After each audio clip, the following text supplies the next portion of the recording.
പ്രിയപ്പെട്ട പെങ്ങളെ, മനസ്സിനകത്ത് എന്ത് സങ്കടം നിങ്ങൾക്ക് വന്നാലും പറഞ്ഞോ, ലാ ഇലാഹ ഇല്ലാ അൻത സുബ്ഹാനക ഇന്നി കുന്തു മിനൽ ളാലിമീൻ. ദുർമന്ത്രവാദികളുടെ മുമ്പിൽ ചെന്നിട്ട് കരയലല്ല, കള്ളക്കണ്ണീരൊഴുക്കിയിട്ട് ഈ സഹോദരങ്ങളെ നമ്മുടെ സങ്കടങ്ങൾ പറയാൻ വേണ്ടിയിട്ട് നമ്മൾ പോകുമ്പോ അത് ചെയ്യുന്ന പറയുന്ന ദുർമന്ത്രവാദികളുടെ അടുത്ത് പോകലല്ല.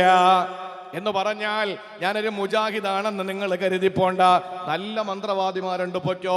ദുർമന്ത്രവാദിമാരുടെ അടുക്കലല്ല പോകേണ്ടത്. അള്ളാന്റെ ഖുർആൻ പറയുന്നു, ലാ ഇലാഹ ഇല്ലാ അൻത സുബ്ഹാനക ഇന്നി കുന്തു മിനൽ ളാലിമീൻ. ഈ ഒരൊറ്റ ആയത്ത് മതി മനപ്രയാസം കിട്ടാൻ. അള്ളാഹു തൗഫീഖ് തരട്ടെ.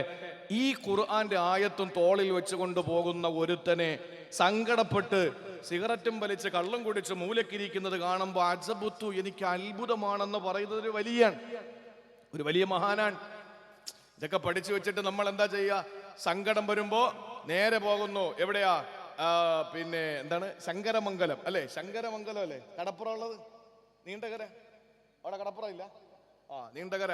അല്ലെങ്കിൽ കടൽ എവിടെ ഉണ്ടോ അവിടെ പോയിട്ട് കടലിൽ ഇങ്ങനെ ഒരു ചെറിയ കല്ലും പറക്കി കടലിലേക്ക് എറിഞ്ഞിട്ട് ഇങ്ങനെ കപ്പലണ്ടിയും കുറിച്ചിരിക്കുക. എന്താ പ്രശ്നം? മനസ്സിന് വല്ലാത്തൊരു സംഘർഷം. അതുകൊണ്ടാണ് വേണ്ട. ഈ ഒരു ദുആ മതി, ഈ ഒരു ദിക്ർ മതി. ചിലപ്പോ നമ്മളെ മക്കളൊന്നും വിളിക്കാതിരിക്കും, ചിലപ്പോ ഭാര്യ വിളിക്കാതിരിക്കും, ചിലപ്പോ ഭർത്താവ് വിളിക്കാതിരിക്കും. ആ സമയത്ത് നമ്മൾ അതിന്റെ പരിഹാരം തേടുന്നതോടൊപ്പം തന്നെ മനസ്സ് അസ്വസ്ഥമാകുമ്പോ ആ അസ്വസ്ഥമായ മനസ്സിനെ സ്വസ്ഥമായ അവസ്ഥയിലേക്ക് കൊണ്ടുവരാനുള്ള പരിഹാര മാർഗം അല്ലാഹ് പറഞ്ഞു, നീ ഈ തസ്ബീഹ് ചൊല്ലിക്കോ. പരീക്ഷണം വരാത്ത ആരാ? മനസ്സിന് സമാധാനമില്ലാത്തത് ആർക്കാ? ദുഷ്ടശ്വാനനെ പോലെയാണ് മനസ്സിന്റെ സംഘർഷവും പരീക്ഷണങ്ങളും. ദുഷ്ടശ്വാനന്റെ പ്രത്യേകത എന്താ എന്ന് പറഞ്ഞാൽ, പേപ്പട്ടിയുടെ പ്രത്യേകത എന്താ? നമ്മൾ പോകുമ്പോൾ തെരുവ് നായ വരികയാണ്.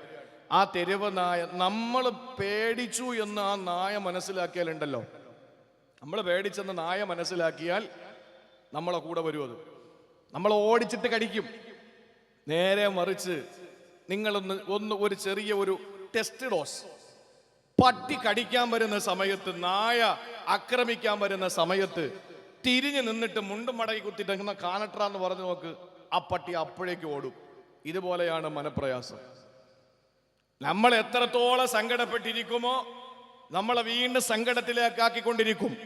എന്തും വരട്ടെ, നേരിടാൻ ഞാൻ തയ്യാറാണ്, അതിനുള്ള ചങ്കൂറ്റം എനിക്കുണ്ട് എന്ന് പറഞ്ഞ് അതിനെ നേരിടാൻ നമ്മളൊന്ന് തിരിഞ്ഞു നിന്ന് നോക്ക്.